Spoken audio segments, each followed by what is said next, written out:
guess what? It's time for a book haul.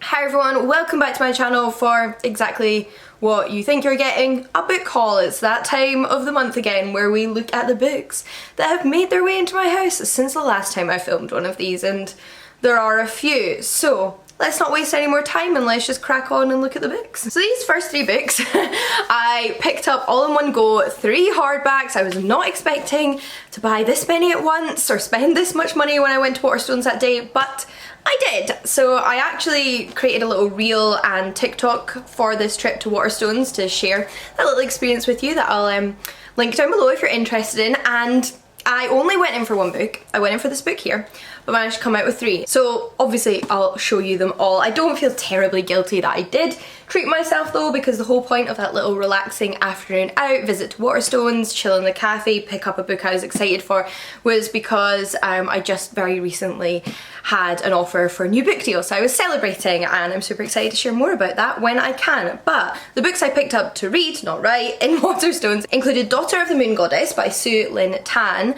which I have actually been reading for a reading vlog, which I'm very close to wrapping up, so will probably be on my channel after this video or even before if I finish it today. And I've really been enjoying this. It's one of my most anticipated releases of 2022, and the cover is also one of the most stunning covers I now own in my collection, I think. So this is actually inspired by the Chinese legend of Chang'e, the moon goddess, whose husband was responsible for shooting down these balls of fire in the sky and saving humanity, and for that he was rewarded by the immortals with a potion of immortality. But he chose not to drink it, however his wife did, and I believe that's where the legend ends. She becomes the moon goddess. However, in this version of events, she actually drank the potion because she was pregnant and the pregnancy was deteriorating quickly. She was scared that both she and the child were going to die, and in order to survive and save the baby, she drank this potion. But she was then imprisoned by the Celestial Emperor, and she never shared with anyone the fact that she had birthed this child who was now also an immortal. And that is our protagonist, Xingyan, who is this young woman who was raised in secret her entire life, and she wasn't even aware of the fact that she was a secret. She just knew that her mother was the moon goddess and they lived this lovely life in their quiet palace. But when her daughter is potentially about to be discovered, the moon goddess sends her away because she doesn't want that to happen. She doesn't want her to be punished or anything terrible to happen to her daughter. So she sends her away. So we then follow Xingyan, who is alone in the world. She has flown the home she has only ever known, and she is trying to find a way both to get back to her mother but also to find a way to free her mother from her imprisonment. And she ends up in the imperial court. I won't say any more than that, but it's such an interesting take on a traditional Chinese folklore. I love the world of immortals that the author has created, and it's really beautifully written. That was the book I went in for. These are the 2 books I also came out with. The first one I had no idea it was even coming out, but I'm so excited about now that I do know, is Saint Death's Daughter by C.S.E. Cooney. So I read another book by C.S.E. Cooney, I don't think it was last year, I think it was maybe the previous year, which was a Tor novella, and really enjoyed it. So when I recognised this author's name, I had to pick it up and read the blurb, and then the blurb sounded equally fantastic, so I had to pick it up. I'd never heard of it before, however, so I am just going to read you the blurb because that was the basis on which I picked it up. Well, and the author, obviously. Nothing complicates life like death. Lainey Stones, the daughter of the royal assassin and chief executioner of Lyriat, has never led a normal life. Born with a gift for necromancy and a literal allergy to violence, she was raised in isolation in the family's crumbling mansion by her oldest friend, the ancient revenant Goody Graves. When her parents are murdered, it falls on Lainey and her cheerfully psychotic sister Nita to settle their extensive debts or lose their ancestral home, and Goody with it. Appeals to Lyriat's ruler to protect them fall on indifferent ears until she too is murdered, throwing the nation's future into doubt. This obviously sounded brilliant by itself, but like I mentioned, I really enjoyed C.S.E. Cooney's other work, and there was a real focus on there on sort of politics. It felt like it was making a comment on like social issues and political issues that were relevant to today. It also had excellent queer rep and a really like whimsical, wild sense of imagination, so I'm hoping that will be true of this too. And then we have a thriller. I don't often pick thrillers up in hardback, but this one was signed by the author and had £4 off, so of course, how could I say no? And it's by Harriet Tice. best-selling author of Blood Orange, which I have read and really enjoyed. Blood Orange was such a surprising novel when I read it. I found it a lot darker than I was expecting it to be. It took a lot of directions I wasn't expecting it to. The focus of the plot was actually quite different from what I expected it to be, and overall I really enjoyed it. I found it very compelling and really interesting. So when I spotted It Ends at Midnight, her latest work, I was intrigued, and then I read the blurb and had to have it.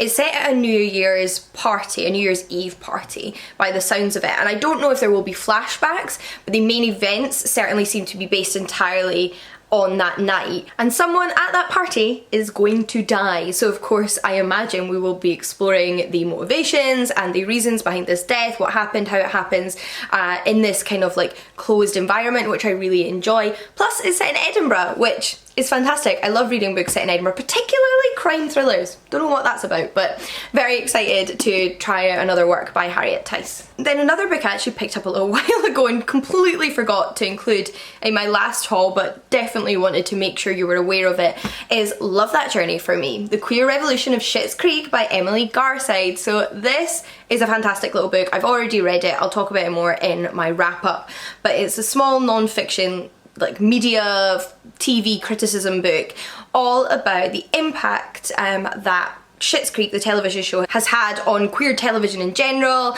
as well as the impact it's had on queer individuals and queer communities, and it's fantastic. It really just encompassed and articulated so many of the things I love about the show. It's one of my favourite shows of all time. It is one of the most beautiful depictions of queer love and queer acceptance, and beyond that, just like acceptance as a whole on television. If you haven't watched it, please do, and maybe push past the first couple of episodes if you aren't sure at first, because I had to, and it was so worth it. So I just really enjoyed reading somebody get down and nitty gritty with an analysis of the show and why it's so important, and it really made me think and reflect back on it. I want to go back for a third rewatch, and I loved this little book. I would love more little books like this that analyse some of my favourite shows and films, so hopefully I can seek them out, but I'm really glad that Emily Garside wrote this one. We then have a very exciting new release that I picked up in Far From the Madding Crowd, which is a lovely little independent bookshop in Linlithgow, Scotland, and I didn't know I was going to pick this up when I went in there, but as soon as I saw the title, I couldn't exactly leave without it, because it's When Women Were Dragons by Kelly Barnhill. I believe this is potentially a YA novel. It's published by Hotkey, who typically publish YA, but it sounds fantastic regardless of demographic. I had to have it. And it's set in a world a lot like our own, where suddenly a large swathe of the female population grow wings and return to this apparent dragonhood that women used to, you know, inhabit, and they fly away from the cities, and we actually follow the perspective of one young woman who's 8 when all of this happens, who doesn't grow wings, who doesn't become a dragon, and I have no idea what else is going to happen, but I love this concept. I love a new and interesting take on dragon mythos. I love the idea that it's going to be a bit of like a feminist take on them, and I'm looking forward to seeing what this is all about, because honestly the blurb sounds fascinating, but I cannot predict where it's going to go. We then have The Wailing Woman, When She Cries, Someone Dies by Maria Lewis. So as you can probably already guess, the protagonist of this book, or one of the protagonists, is a banshee, and I was immediately drawn to this because so rarely have I come across fantasy, or urban fantasy in this case, where the protagonist is a banshee. It's not an element of folklore, it stems from Irish folklore and legend that I've seen often depicted in literature, especially in the form of the protagonist. So I thought that sounded really interesting. I've been trying to dip my toes more into the urban fantasy genre, and I believe this one has a bit of a romantic subplot, which I really enjoy, especially in my urban fantasy as far as I've discovered, and decided to, you know, on a whim pick it up. We have our banshee protagonist, who is like lowest tier on the rung of magical creatures in this world, because her kind were actually banished from Ireland, presumably because they were perceived as dangerous, and she ends up running into this man who I don't know the magical background of, but is potentially her enemy in terms of like where they sit on the magical hierarchy, but instead something builds between them and they end up on the run together from something more dangerous. Don't know what else happens, but I'm looking forward to it. I also love this cover. What a gorgeous illustration. Then lastly, for bits and bobs, I've picked up myself. I say bits and bobs because it's actually a magazine rather than a traditional book. And that is issue 7 of Hellebore, which is the Ritual issue and the Beltane 2022 issue. This was actually the first time I'd ever pre-ordered an issue of this magazine. If you've seen it crop up on my channel before, then you might remember that I discovered this magazine last year and fell head over heels. It's such an interesting look at folk horror in Britain and the history of like folklore, folk legend and folk horror in Britain. It really digs deep into historical sites, into traditions, into literature, and I love it. I just completely fell head over heels, like I mentioned. So when I saw that they had their new issue coming out, I pre-ordered, and it feels very exciting to be this up to date with a magazine. I really, really enjoy it, and I'm also almost finished this. I immediately picked it up since it arrived the day before Beltane, which is also May Day, May the 1st, and decided it would be appropriate to read it on that very day, and I'm really, really enjoying it. I will link Hellebore's website down below. I'm pretty sure you can pick up all of their previous issues still. They still have copies, and I'd highly recommend them if you're into history, if you're into the esoteric, if you're into the occult, if you're into just sort of traditions of Britain, then it's worth checking out. We then have a book I was passed along by a friend, and this is Shelter in Place by Nora Roberts. So my friend Leanne was having a clear out and she said that some of her books were up for grabs, obviously, and I'm not very good at saying no to free books, so I came away with some new ones to add to my shelves, including Shelter in Place. And the reason I asked for this was because I've been meaning to read Nora Roberts for years now. I actually already own another Nora Roberts book but haven't read it. That did not deter me though, however, because surely the more books you have by one author on your bookshelves that you haven't read, the quicker you'll get around to reading them. I don't know if that actually works. I've yet to see it in action, but I do really, really want to read Nora Roberts. So I asked Leanne if I could have this. It sounds like it's a thriller, but I also believe that Nora Roberts books usually have romances in them. So thriller, romance, two fantastic genres I love to see combined. And the blurb reads, Simone Knox survived a massacre, but someone still wants her dead. When the shots rang out in the shopping mall, Simone Knox knew what to do. Shelter in place. So on that terrible day when so many died, she was lucky. She survived. More than 10 years later, and now an acclaimed artist, Simone still struggles with grief and misplaced guilt. Living on a peaceful island off the coast of Maine, she meets Reed Quatermain, presumably the romantic interest, another survivor of the shooting, who helps her to learn to live with the terrible events of that hot summer day. But someone has been watching the survivors of the Down East Mall massacre. They have spent years perfecting a plan to finish what was started that day, and Reed and Simone find themselves in a race against time to protect themselves and others from a killer who will not and cannot stop. That does sound really good, right? I need to prioritise reading Nora Roberts and get to this one soon. Let me know if you've read it or if you've read any other Nora Roberts, because I know she's quite the prolific author. I then have some books I was sent for review. So first up, I have one of my most anticipated releases of the year, and it was sent to me very kindly by Titan, which is Nettle and Bone by T. Kingfisher. I love T. Kingfisher. She is spectacular. Her books are spectacular. I've read quite a few at this point. And her two specialities are sort of fantasy fairy tale retellings and horror. And this, my friends, sounds like a 50-50 combination of both, which I cannot wait for. Particularly the horror I've read by her in the past has been fantastical, but set in our world, whereas this sounds like it's set in a fantastical world as well. And it's about a young woman, a princess, whose sister is married to a prince, and the prince is abusive. She, however, can't think how to possibly help her sister because this is a powerful man, so she seeks the aid of a witch or a crone or some, you know, woman living in the forest who might be able to give her magic. And this woman sends her on a quest in order to undertake 3 incredibly difficult, incredibly dark tasks, and if she can complete them, then she will be gifted the power to defeat this abusive prince. And I think that is such a cool concept.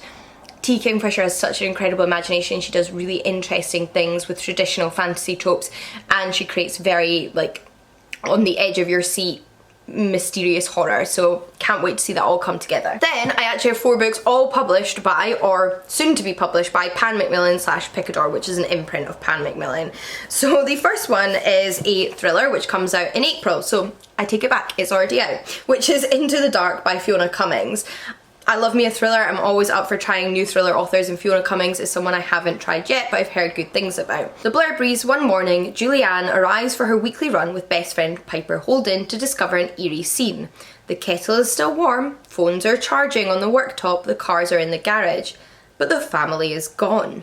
In 15-year-old Riva's bedroom, scrawled across the mirror in blood, are 3 words: make them stop. What happens next? That is a blurb, if I ever did read a blurb that draws you into a book. Like, I want to know what does happen next. So thank you to Panmac for sending me that. Then the next 3 are all published by Picador, and the first one is non-fiction, which is The Sleeping Beauties and Other Stories of Mystery Illnesses. I'm pretty sure that the subtitle sums that up for you, so you already kind of know what you're getting. But it's a book all about incidents of mass unexplained illnesses. So the title is in reference to a group of refugee children who in Sweden all fell asleep for months and years at a time with no explanation. And I've been getting more into reading scientific, medical-based non-fiction, and this one sounded like it had a really interesting niche, so I decided to give it a shot. Then we have 2 more novels, including Disorientation by Elaine Shi Chow, which honestly sounds too relevant to my life. It definitely takes a turn in the blurb, but the first sentence, I'm sure you're not going to be surprised by why I relate to, is that 29-year-old PhD student Ingrid Yang is desperate to finish her dissertation on the late canonical poet Zhao Wenchu and never read about Chinesey things again. Look, that is me right now with my PhD. I am 30, but I am very close to finishing, and I cannot wait to just not read about it for a little while at least. But you've got to finish it first, apparently. However, apparently in the process of researching for her dissertation in these final stages, our protagonist actually uncovers something that no one has ever known about before in connection with this poet, which leads her on a sort of journey of mystery to learn more about it. I don't know what to expect, but I enjoyed both the initial premise and the way that the plot takes a turn, so I'm looking forward to giving it a shot. Then lastly we have Briefly A Delicious Life by Nell Stevens. The finished cover of this one is stunning. It comes out in June 2022, and if you click on the link down below you'll be able to see what the finished cover is, but it's beautiful. Oh, and quickly, this one is already out. This is a proof, but it's already out. Back to Briefly A Delicious Life. Yeah, so cover is absolutely stunning, and the plot sounds really fascinating. When George Sand and Frédéric Chopin arrive at a monastery in Mallorca, the resident ghost Blanca falls head over heels in love with George. Really interesting. The striking women in a man's clothing. But the rest of the village is suspicious of their foreignness, of Chopin's persistent and alarming cough, and of what exactly they're doing there.